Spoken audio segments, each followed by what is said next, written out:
By the way, I appreciate the University of Georgia Terry College of Business for hosting this webinar on financial statement analysis. I'm going to go ahead and crank up Microsoft Excel. So we'll reference this as we're going through it. And if I lose you, just let me know.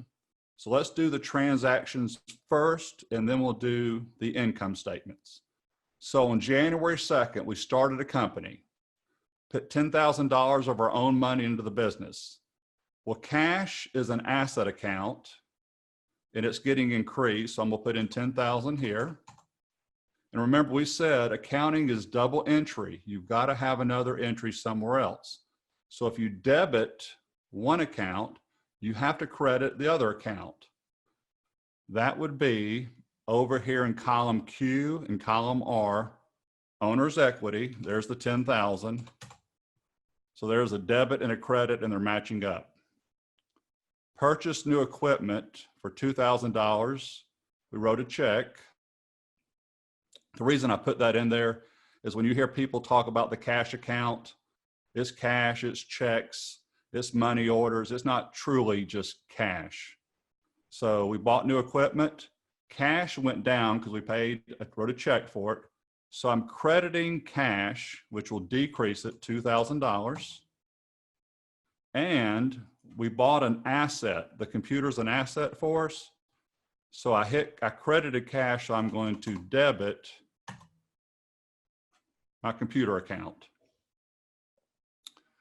Transaction number 3, we borrowed $12,000 from the bank. Well, we got $12,000 in cash, so it went up. Always got to be another transaction. That would be called notes payable. Notes payable and accounts payable are liability accounts. That is stuff you owe, and it's owed. If it's a current liability, you owe it within the next year. So notes payable, we owe that $12,000 back in the next year. So far, everything's balancing out. Also, I want to point out, all the transactions I have done so far have hit what's called the balance sheet. We haven't made any revenue, and we haven't paid any bills, which would be expenses. So everything right now is balance sheet accounts.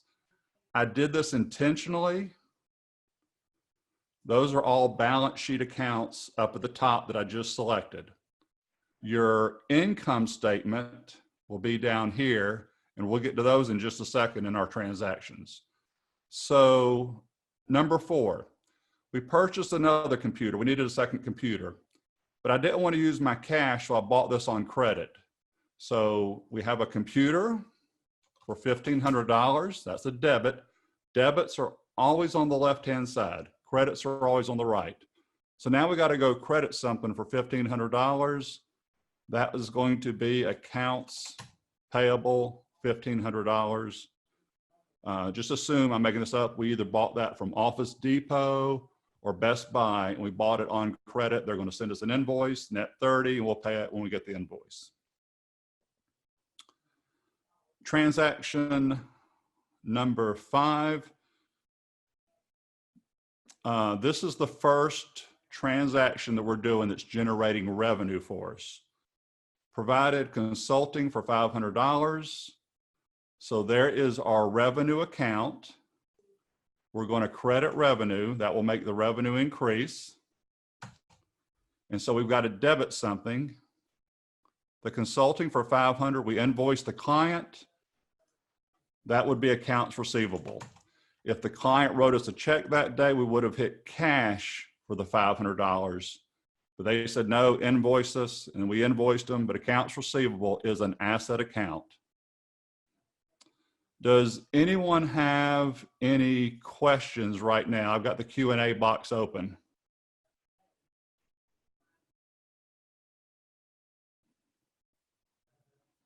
All right. I'll keep that running. Transaction number 6, this is going to be the first transaction where we're going to have an expense account hit. We had to go pay the rent for January, $600. So the obvious transaction is cash went down. So we're going to credit cash $600.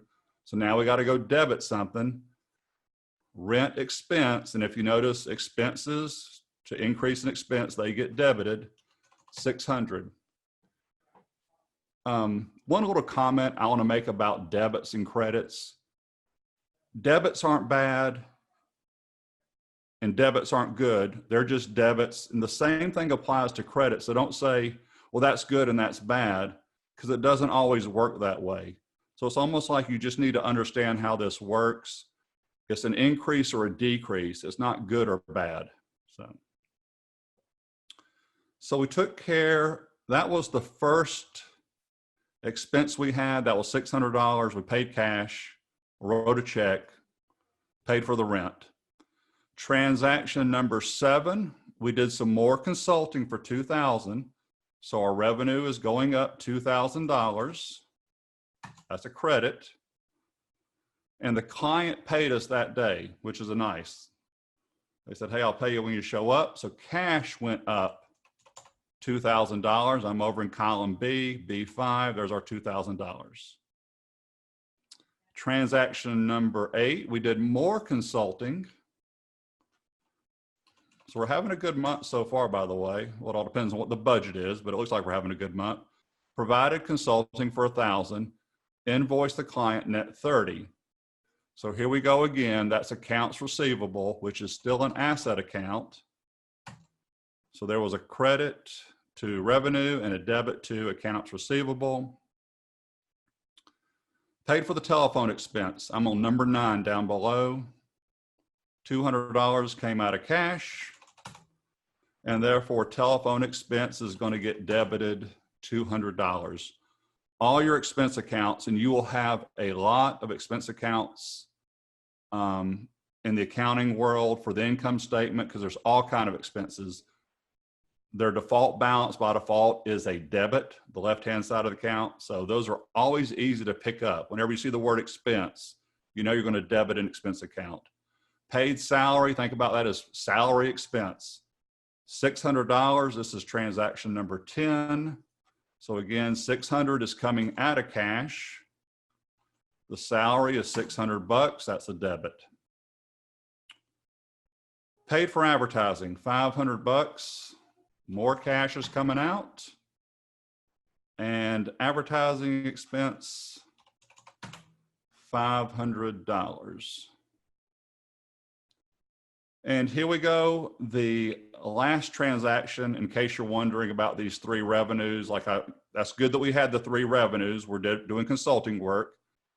The transactions is the client paid the $500 invoice back from January 12th. That's one of the clients we invoiced. So cash up $500. And we're going to credit accounts receivable $500. So let me close a couple programs real quick. I'm getting a little error message here.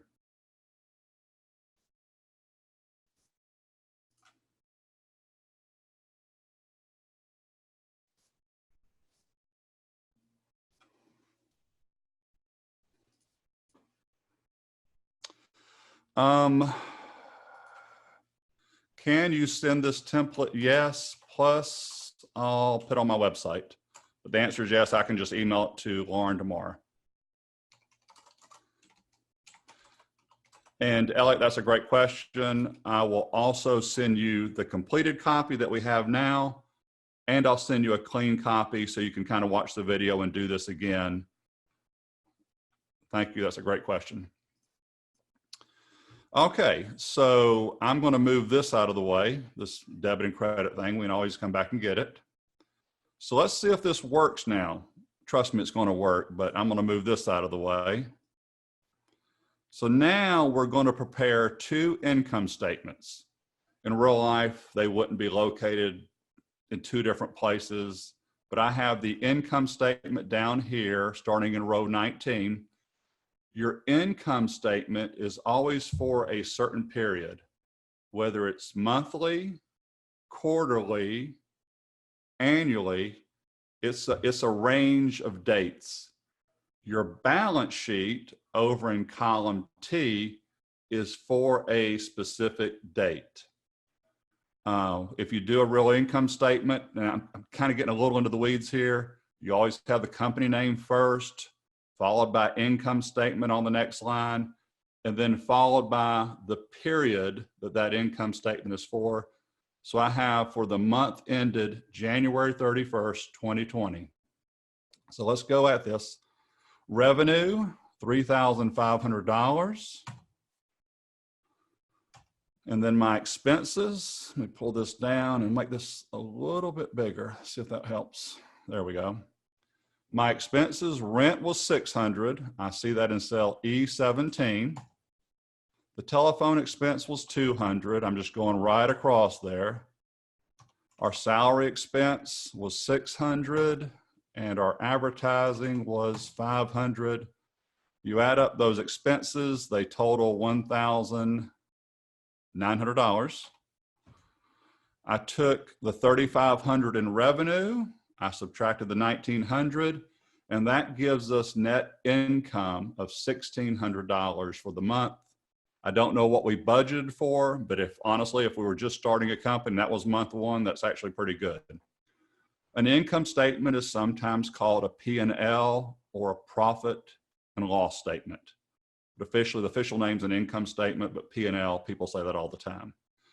So the income statement part is done. It's revenue and it's expenses.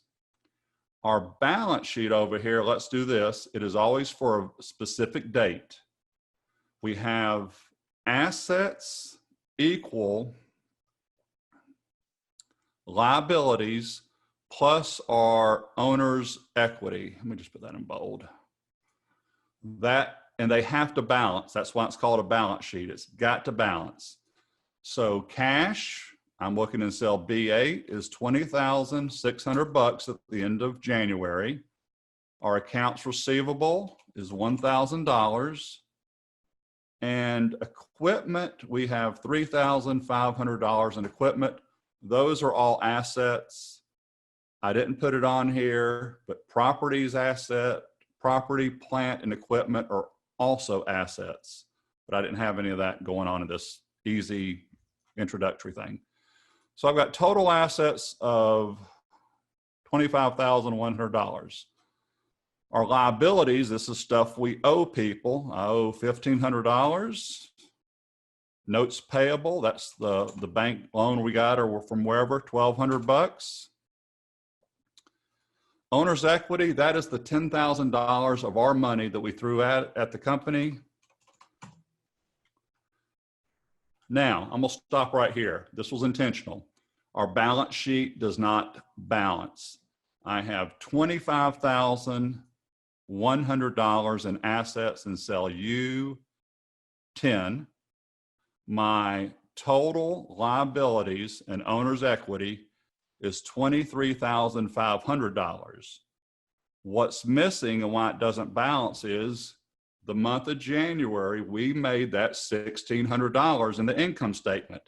That is called, after you close out, that is called retained earnings because that's money the company retained. So I put that in there, and now we have a balance sheet that balances, which it has to. Just so you know this, that retained earnings account is $1,600. So if next month we had net income of $900, our retained earnings would be $2,500. So does anyone have any questions before I keep going?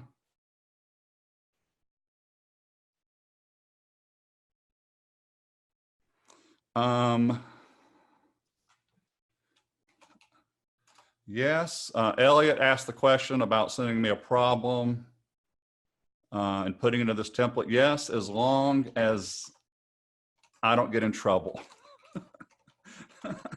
I enjoy teaching for UGA. So yes, as long as I don't get in trouble. So thank you. All right, I appreciate that.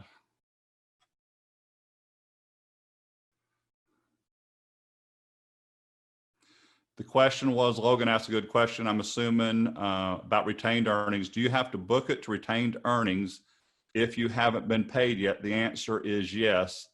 because we use what's called accrual accounting. So we recognize revenue when it's earned. And that's why, even though we have accounts receivable over here, we're assuming we're going to get them the next month. So yes, that retained earnings would go over here. If you were using cash accounting, now we've got a whole different world here, but companies use it. Most companies use accrual accounting.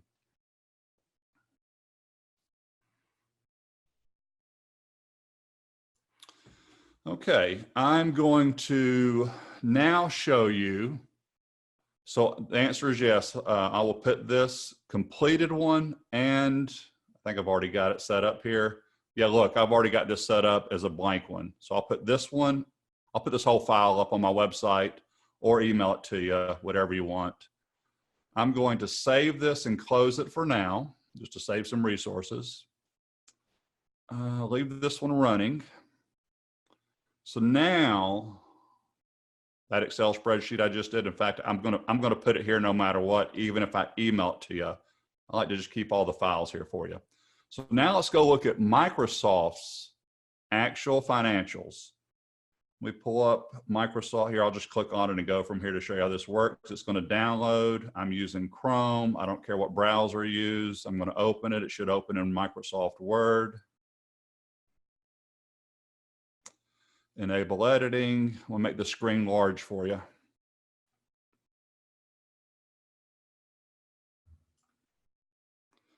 I'm going to make it bigger in just a second. I just want to show you I have an income statement over on the left. I have a balance sheet, which will be the next page.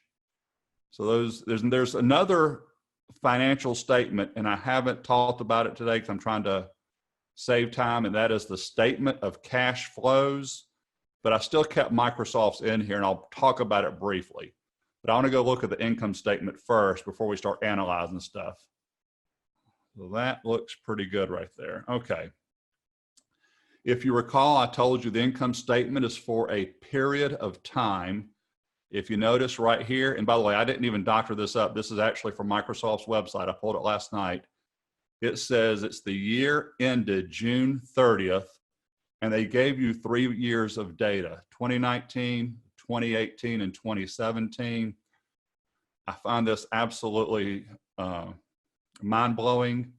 I'm looking at revenue. They have it broken out in product and service, 66 and 59. But if you notice up here in that top left, it says in millions. So that's billions of dollars. So just for this webinar, I'm going to call that 66,000 because I don't like keep saying billions. That's a lot of revenue. So anyway, income statement is really simple. It's revenue and it's expenses, and then you're going to have at the bottom net income. So they have two different revenue sources, 125. I'm going to do a little bit of rounding. Cost of revenue, that is sometimes called cost of goods sold, COGS, cost of goods sold. They called it total cost of revenue, but it is an expense. I just want to let you know that because it has the word cost in it. So that's 42,000 for 2019. I don't care about the other years right now. Gross margin is when you take your revenue and you subtract your cost of goods sold or cost of revenue, 82,000. And then you have all these other expenses the same way I had the telephone expense, the rent expense, the salary, but they just grouped them into bundles. If you went and grabbed the actual financials, it's hundreds of pages. They tell you what all goes into general and administrative, research and development. So these are all expenses, the 16, the 18, the 4, those are all expenses. They took the 82, they subtracted the 16, they subtracted these three numbers to get to this 42,959. Then they had a little bit of other income that they added in, but they ended up with a net income of $39,240, which is $39 billion for 2019. So there's their income statement. Similar to what we just did, but in real life, a whole lot more complex.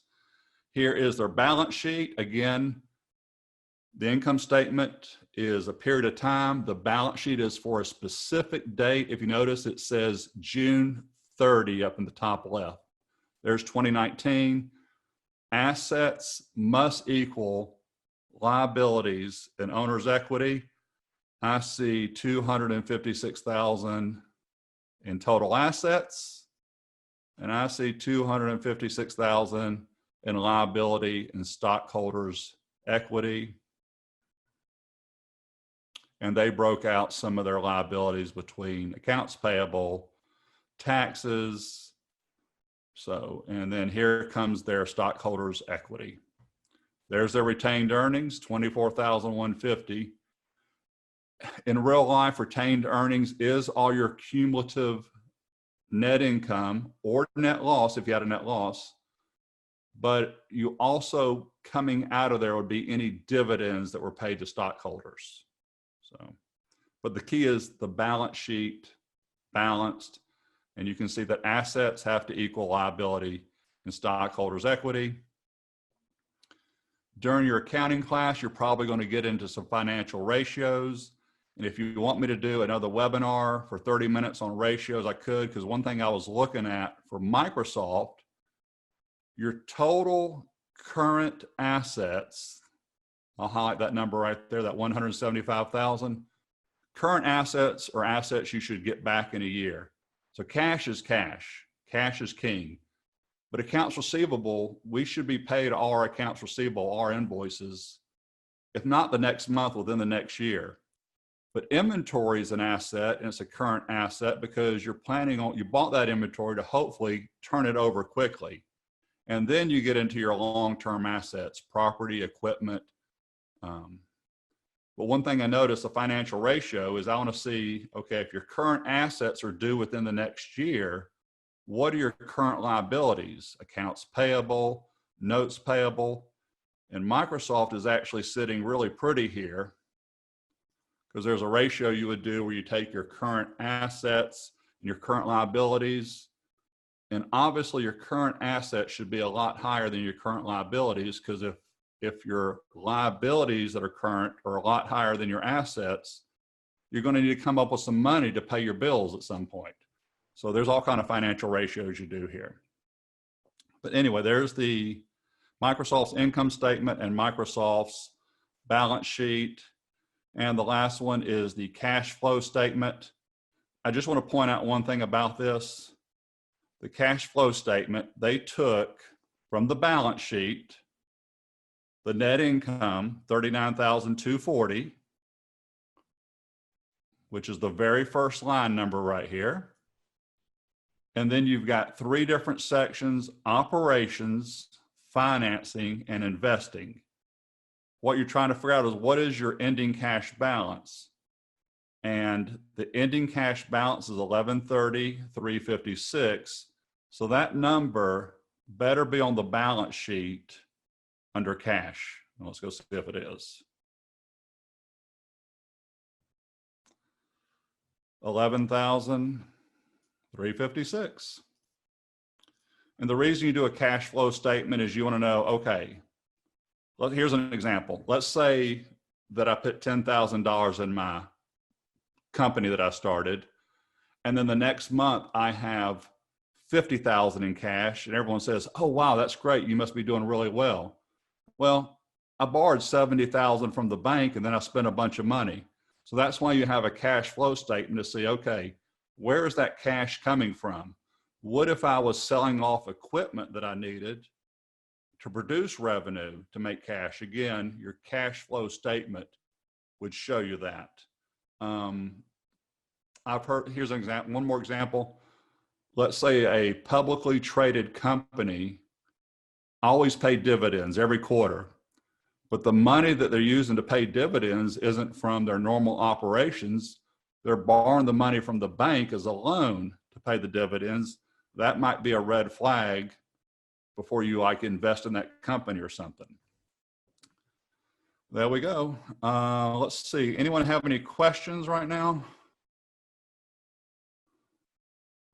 Yes, Robin. Robin said that the net income rolls forward. even though the balance sheet is a moment in time, that is correct. The balance sheet is sometimes called a permanent financial statement, and the income statement is sometimes known as a temporary. So yes, to your question. Make it official. Yes. Send.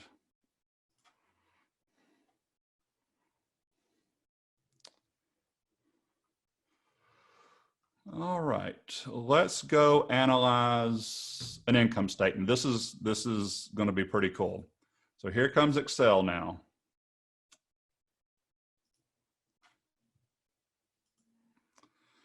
I'm going to do what's called vertical analysis of an income statement.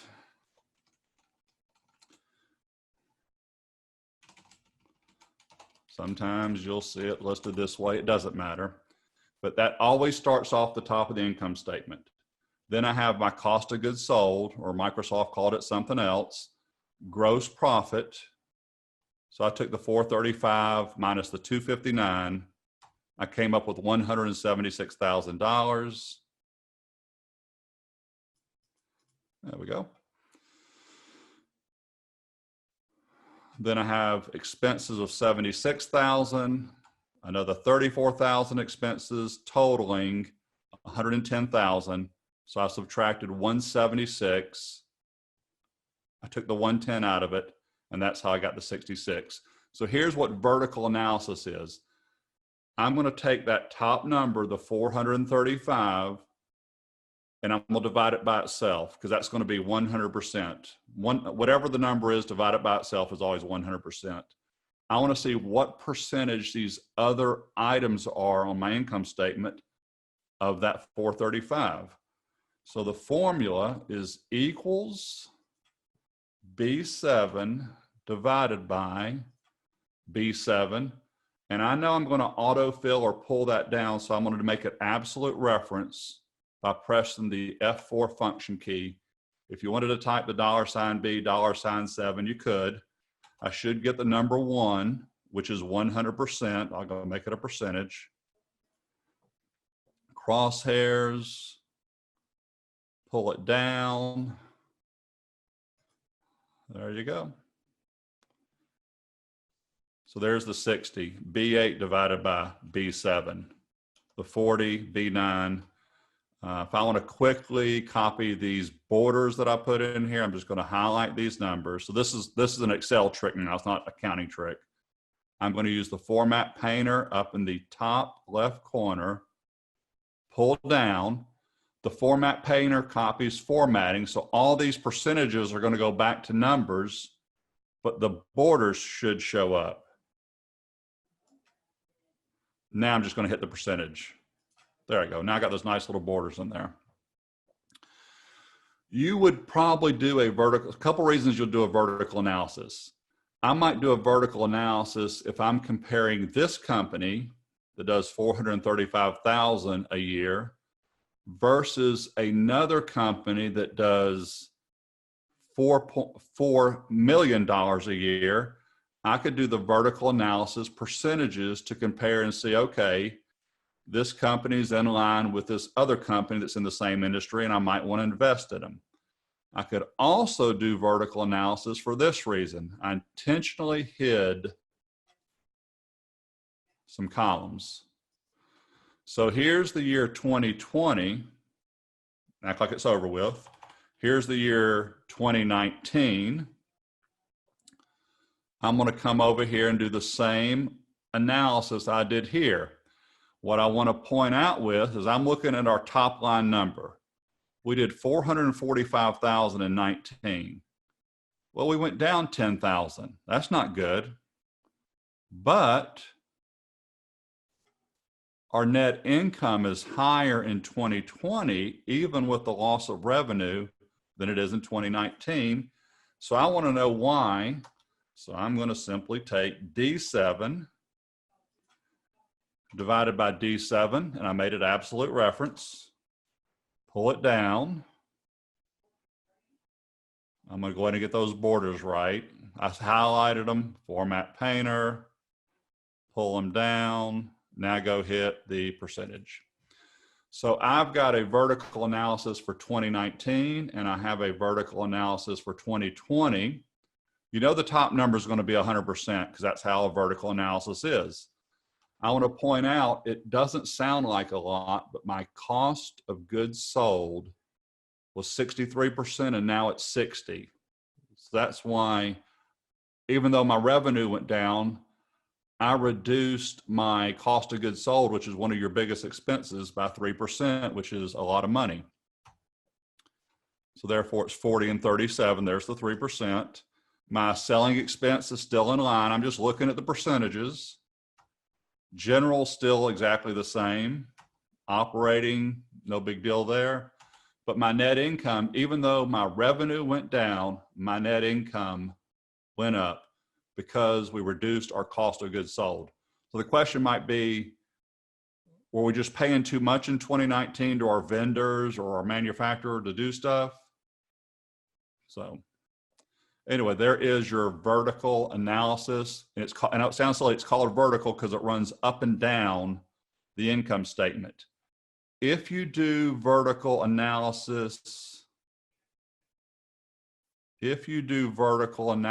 on a balance sheet, the number that you're going to take, remember, total assets have to equal total liabilities and stockholders' equity. You take this number right here, the total assets. So I would divide the 11,356 divided by whatever this cell is, 286,556, and I would hit the F4 function key, pull it all the way down. I'm going to get 100% for the 286. And then I'm going to do the same thing with these numbers here. And it doesn't matter whether I do the 286 for the assets or the 286 for the liabilities because it's a balance sheet. And so that's how you look at those percentages vertically.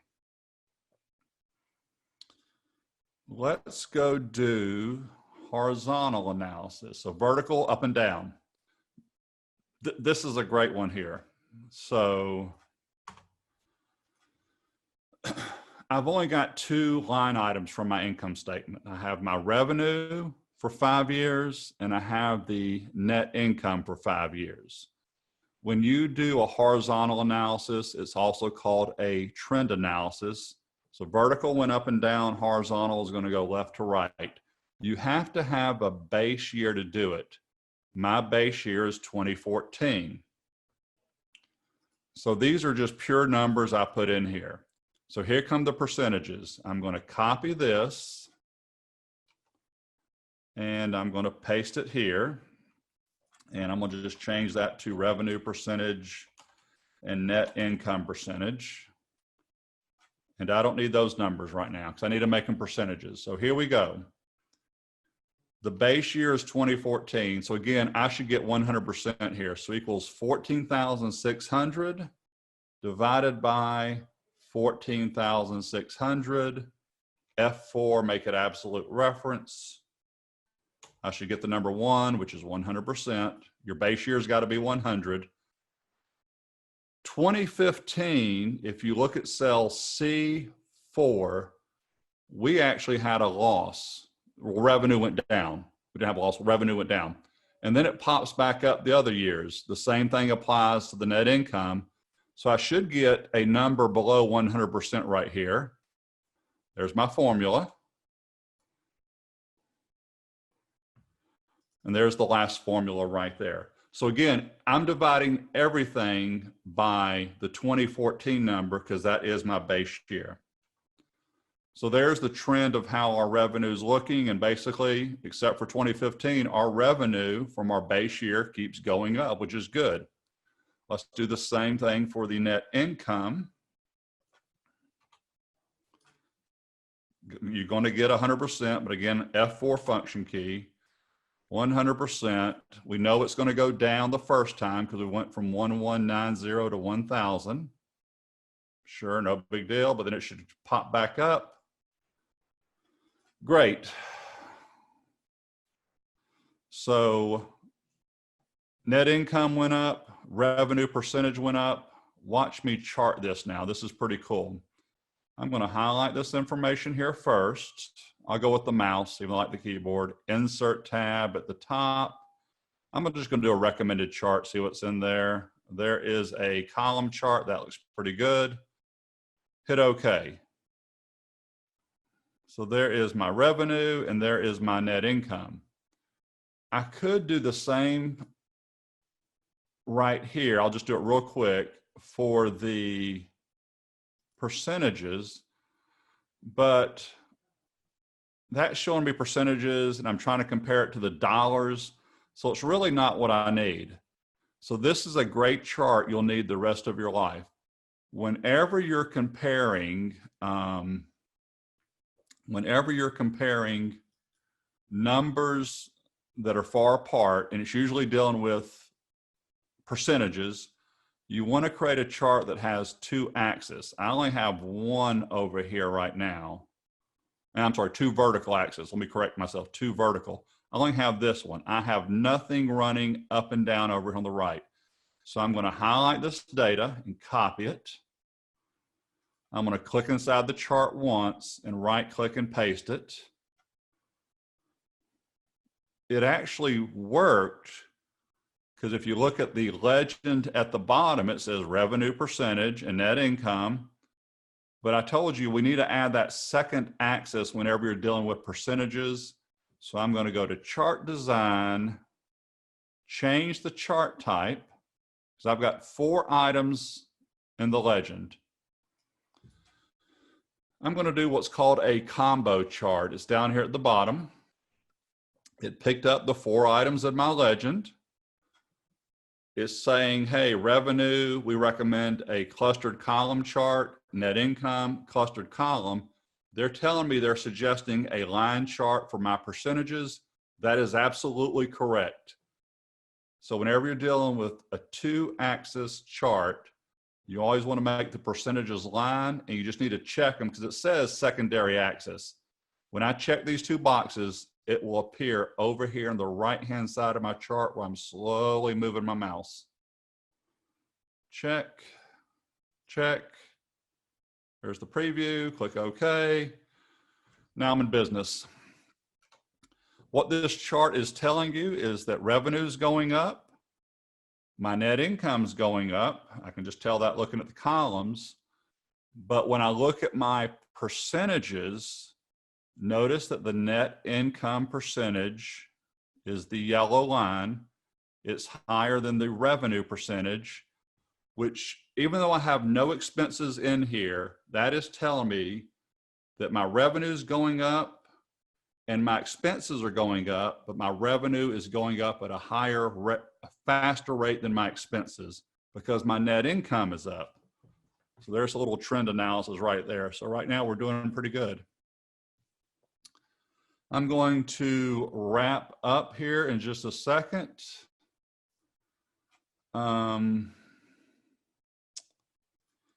Does anyone have any other questions? I will send you a survey either later tonight or first thing in the morning. It'll take 30 seconds to 60 seconds. If you want another webinar, let me know, let Lauren know. This was great. We can do financial ratios. We can also cover more accounting stuff if you want.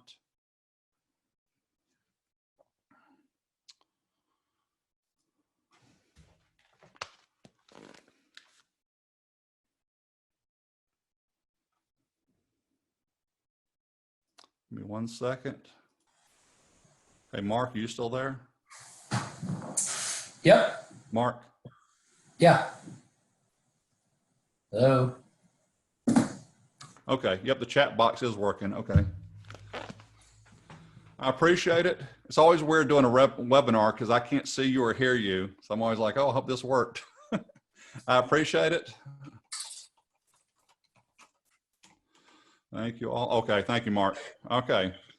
If you have any questions, let me know, and I will put the Excel file that I started with that had the transactions. We built the income statement and the balance sheet from. Robin, thank you. I appreciate that you like that chart. That was a cool one. Oh, one last thing. Back on my web page, I'm glad you said that, Robin. Back on my web page. So there are all the downloads at the top. Look, There's a video already on the trend analysis. It's what I just did, to be honest with you. There's a video on vertical analysis right there. But I threw out, I like to do financial videos. Here's a video on the rule of 72. That's a quick way to figure out when your money will double based on an interest rate. And here is a loan amortization worksheet that works great with a house or a car. So now I'm going to wrap up. Questions. Thank you. Okay, good. All right. Thank you all so much. Everyone have a great evening. Go Dogs. Good luck with your executive MBA program. Feel free to send me that question if you want to, as long as I won't get in trouble. Okay, thank you, Elliot. So I won't get in trouble. All right. Take care. Bye-bye.